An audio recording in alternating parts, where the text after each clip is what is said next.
नमस्कार दोस्तों, तूली the blogger में आप सबका फिर से स्वागत है। दोस्तों आज मैं आप लोगों को बताऊंगी कि यूनिवर्स के साथ एक चीज मत कीजिए, दूसरी चीज जरूर कीजिए।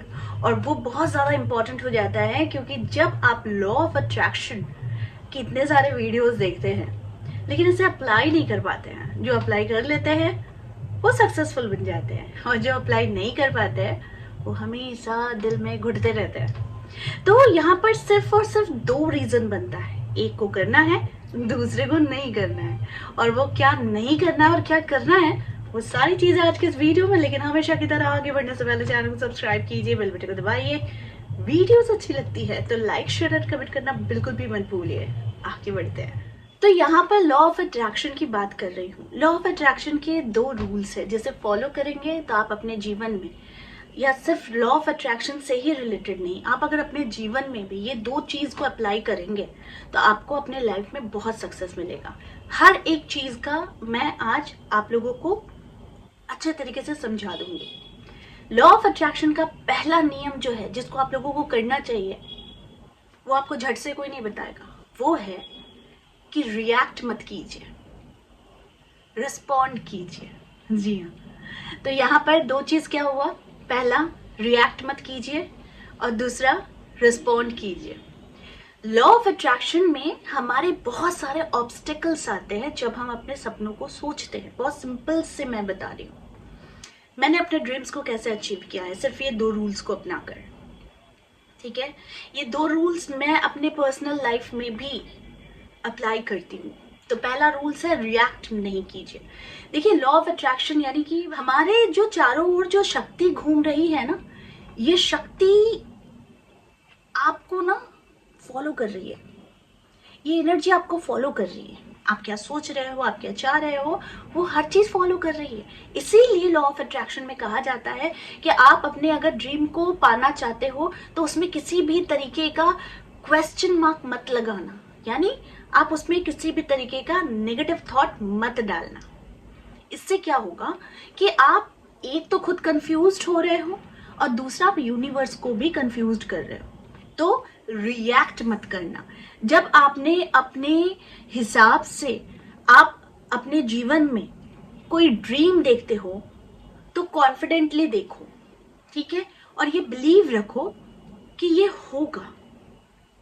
दूसरी बात, रिस्पॉन्ड आप कब करो, जब आपको छोटे छोटे संकेत मिलने लगे कि आप कोई ड्रीम देख रहे हो या फिर आप यूनिवर्स से उस चीज को पाना चाह रहे हो, उसके लिए आप कह रहे हो, तो आप रिस्पॉन्ड भी करो कि जैसे आप उस चीज को पाने के एकदम करीब आ गए हो, आप उसको एकदम पा ले रहे हो अपने जीवन में।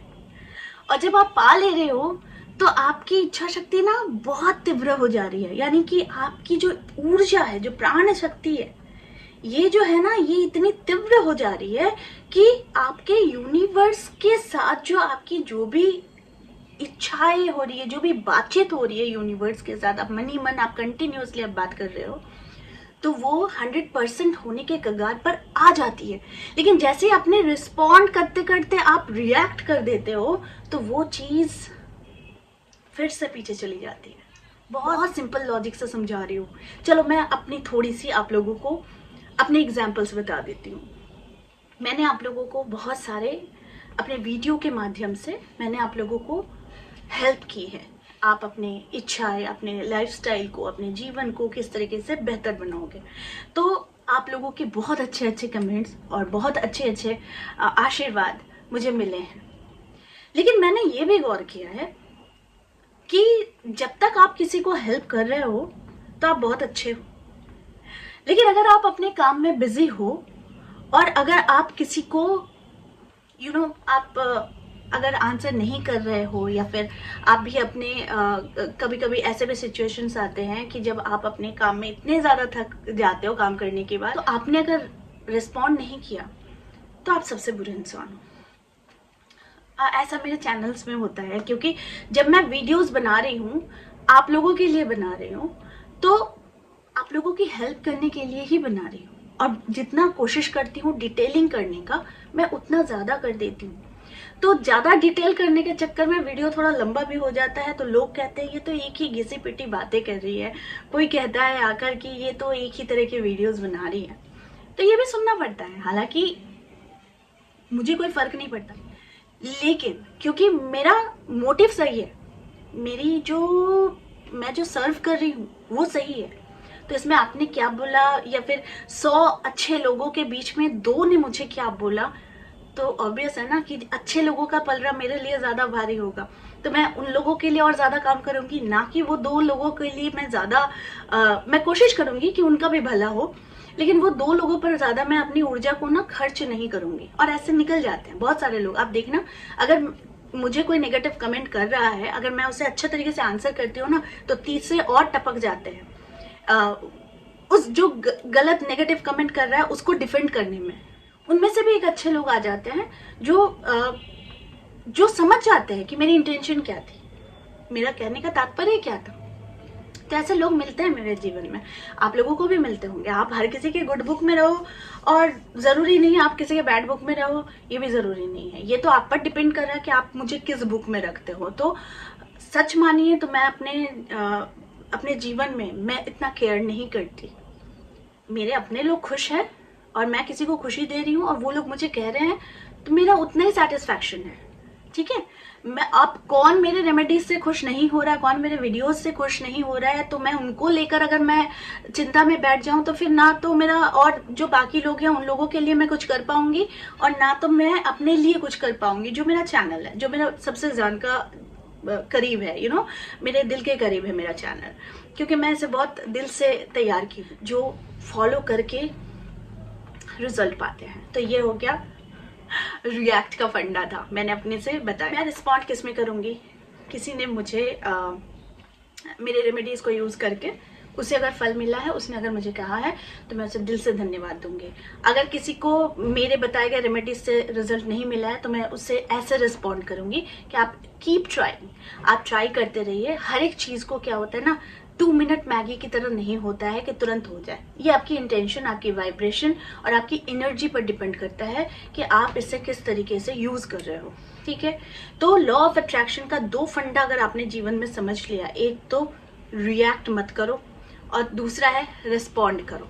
आप अपने पर्सनल लाइफ में भी ये 2 फॉर्मूला को अपना कर देखो, रिएक्ट मत करो, रिस्पॉन्ड करो। यानी कि अगर यूनिवर्स ने आपने 2 दिन का टारगेट मांगा था, यूनिवर्स ने उसे 2 दिन में पूरा नहीं किया, तो आप हार मान जा रहे हो, यानी आप रिएक्ट करो, आप कह रहे हो ये सब कुछ नहीं होता है।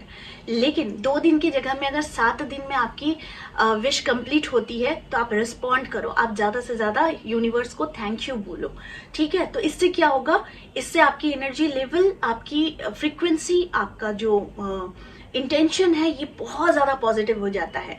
तो जब पॉजिटिव हो जाता है तो आप और ज़्यादा खिलकर बाहर आते हो, यानी कि आप थोड़े से और ऊंचे उठ जाते हो, यानी कि आपकी एनर्जी को मैच कराने के लिए। लेकिन जैसे आप रिएक्ट कर देते हो कि ये सब नहीं होता है, ऐसा नहीं होता है, ऐसा कुछ नहीं होता, कर्म करना पड़ता है, ये करना पड़ता है, बहुत सारे लॉजिक लेकर आ जाते हो, फिर आप यूनिवर्स की एनर्जी के लेवल तक या उसकी फ्रीक्वेंसी को मैच नहीं कर पा रहे हो।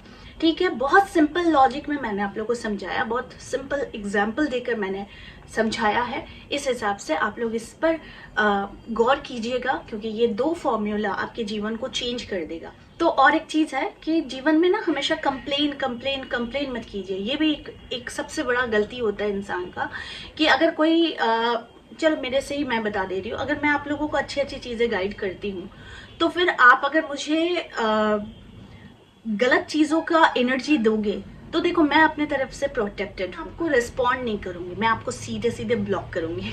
जी हाँ, ये मेरे लाइफ का फंडा है, क्योंकि मैं ज़्यादा देर तक मैं नेगेटिव एनर्जीज के बीच में रहना पसंद भी नहीं करती हूँ, और ना तो मैं वो सारी चीज़ें सुनना भी पसंद करती हूँ जो मेरे चैनल में आकर आप अपने भड़ास निकालो या फिर कुछ करो तो सीधे सीधे ब्लॉक हो जाओगे।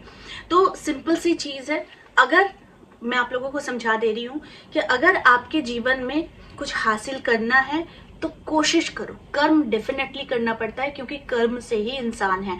आप घर बैठे रहोगे और सोचोगे कि लॉ ऑफ अट्रैक्शन काम कर जाएगा, तो लॉ ऑफ अट्रैक्शन तब भी काम करेगा जब आप घर बैठे रहोगे और अपनी इच्छा शक्ति को लिख रहे होगे, इच्छा शक्ति को सोच रहे होगे, तब भी लॉ ऑफ अट्रैक्शन काम कर रहा है। लेकिन लॉ ऑफ अट्रैक्शन जो है वो आपको रास्ते भी दे रहा है सक्सेसफुल बनने के लिए। तो वो रास्ते पर तो आपको चलना ही पड़ेगा ना। आप घर बैठे तो चल नहीं सकोगे। अगर आप सोचोगे कि मैं यहाँ यहीं पर बैठूंगा, अभी मैंने इतनी पूजा की, अब ईश्वर आके खुद मेरी हेल्प करेंगे। तो मैंने आपको एक बहुत पहले एक स्टोरी सुनाई थी कि एक बहुत बड़ा भक्त था शिव का। वो पीपल के पेड़ के नीचे बैठकर तपस्या कर रहा था। तो तपस्या करते वक्त अचानक से बाढ़ आ जाती है। तो बाढ़ में पानी बढ़ने लगता है। तो जब पानी बढ़ने लगता है तो एक नाव वाला आता है। वो नाव वाला आकर कहता है कि भैया पानी बढ़ रहा है, आप नाव में बैठो, नहीं तो फिर ये पानी भर जाएगा, आपकी जान चली जाएगी। तो वो जो तपस्वी होता है वो कहता है कि मेरे शिव भगवान खुद आकर मुझे हेल्प करेंगे, आपको सोचने की जरूरत नहीं है। तो वो नाविक चल जाता है, बहुत सारे लोगों को लेकर, गांव के लोगों को लेकर वो चला जाता है। फिर दूसरी दफा एक नाविक और आता है। फिर कहता है कि तब तक उस जो तपस्वी था उसका यहाँ तक पानी आ चुका था। तो तपस्वी को फिर से एक नाविक ने आकर कहा कि आप चलिए, आप खतरा बढ़ रहा है। तो फिर उस तपस्वी ने कहा कि नहीं, मेरे भोलेनाथ आकर मुझे मेरी हेल्प करेंगे, तो आप लोगों को सोचने की जरूरत नहीं है, तो मेरे भोलेनाथ स्वयं आकर मुझे बचाएंगे। फिर वो नाविक चला जाता है। तीसरा नाविक जो अंतिम था, जो फाइनल कॉल लेकर आया था कि फिर उसने कहा कि महाराज आप चलो। तब तक ऑलमोस्ट यहाँ तक पानी आने की वजह से जो लास्ट नाविक था वो गुजर रहा था। तो गुजरते वक्त कहा कि तपस्वी अपना हाथ बढ़ाओ और इस नाव पर आ जाओ, और क्योंकि इसके बाद और कोई नाव नहीं है, फिर आपको कोई नहीं बचा सकता है, आप यहाँ पर डूब कर मर जाओगे। तो फिर नाविक ने बहुत कॉन्फिडेंटली कहा, नहीं मेरे भोलेनाथ, अब यही तो मैंने तपस्या की है, उनकी पूजा की है, और भोलेनाथ खुद आकर मुझे बचाएंगे। तो वो नाविक जो था वो वहां से फिर चला गया। उसके बाद वो पानी बढ़कर वो तपस्वी पूरा डूब गया। डूब के फिर उस तपस्वी की मृत्यु हो गई। तो जब वो स्वर्ग सिधार गया, जब उसकी मृत्यु हो गई, तो जब वो स्वर्ग गया तो वहां पर भोलेनाथ उससे मिले। तो भोलेनाथ को उसने जाकर कंप्लेन किया कि मैंने आपकी इतनी पूजा पाठ की, आपकी इतनी तपस्या की, और आपने मुझे बचाने के बजाय आपने मुझे मृत्यु ही दे दिया। तो फिर आपके ऊपर क्यों भरोसा करें, क्यों आपकी पूजा फिर लोग करें। तो भोलेनाथ ने उसे उत्तर दिया था। भोलेनाथ ने उस तपस्वी को कहा, आपने मेरे संकेत को नहीं समझा। मैंने 3 बार 3 नाविक को भेजा था आपकी सहायता करने के लिए, पर आपने तीनों को अस्वीकार किया और आप बस मेरी ही प्रतीक्षा करते रहे। मैं खुद साक्षात ना आकर मैंने 3 नाविक को भेजा आपकी सलामती के लिए, पर आप नहीं हैं। तो यहाँ पर से पता चलता है कि आप किस हिसाब से रिएक्ट करते हैं और किस हिसाब से रिस्पॉन्ड करते हैं। तो यानी कि आप अगर कर्म नहीं करेंगे और आप सोचेंगे कि मैं सारे उपाय को कर लूं और मेरे पास अपॉर्चुनिटीज आते रहे, मेरे पास अपॉर्चुनिटीज आ रहे हैं, और आप सोचेंगे कि मैं सिर्फ रिएक्ट करूंगा कि नहीं मैं तो लॉ ऑफ अट्रैक्शन कर रहा हूँ लेकिन मैं रिस्पॉन्ड नहीं करूंगा, यानी कि मैं कर्म नहीं करूंगा, तो आपको कुछ भी मिलने वाला नहीं है। तो सिंपल सी चीज है, ये 2 फॉर्मूला को अपना लीजिए। एक तो रिएक्ट मत कीजिए और दूसरा रिस्पॉन्ड कीजिए। यानी कि यूनिवर्स की शक्ति को समझना है तो उसके संकेत को समझिए, और ये 2 चीज जरूर अपना लीजिए लॉ ऑफ अट्रैक्शन में। ठीक है, तो आज के लिए बस इतना ही, क्योंकि इस तरह की चीजें मैं और ज्यादा आप लोगों के लेकर आऊंगी, क्योंकि मैंने जीवन में बहुत सारी चीजें फेलियर से ही सीखे हैं। ठीक है, तो मैं जब लॉ ऑफ अट्रैक्शन समझती भी नहीं थी तब मैं लॉ ऑफ अट्रैक्शन को यूज करती थी, यानी मुझे पता नहीं है कि ये लॉ ऑफ अट्रैक्शन है कि नहीं, लेकिन मैं अपनी इच्छा शक्ति पर बार बार फोकस करते रहती थी और मैं देखती थी कि काम बन रहा है। तो और जब हो रहा है तो मैं नए अपने तरीके निकालती थी, जैसे लिख कर, मंत्र लिख कर, या फिर फोकस करके। फिर धीरे धीरे इन सब के बारे में जानकर मैंने चीजों को समझा है, और ये मैं अपने पर्सनल एक्सपीरियंस से कह रही हूँ। ये 2 रूल्स है रिएक्ट नहीं करो, रिस्पॉन्ड करो। तो फिर आप देखना आपके जीवन में बहुत सारी चीज़ें प्रैक्टिकली भी, आप अगर इसे अपने पर्सनल लाइफ में, अपने दोस्तों के बीच में, अपने कर्म जगत में अगर आप इसे यूज़ करोगे तो डेफिनेटली आपको इसका फ़ायदा ज़रूर मिलेगा। तो आई होप आज का वीडियो आप लोगों को अच्छा लगा होगा। इस तरह की वीडियोस मैं आप लोगों को लाती रहूँगी। आज के लिए बस इतना ही, फिर मिलेंगे एक नए टॉपिक के साथ। तब तक के लिए आप सबको मेरा प्यार भरा नमस्कार।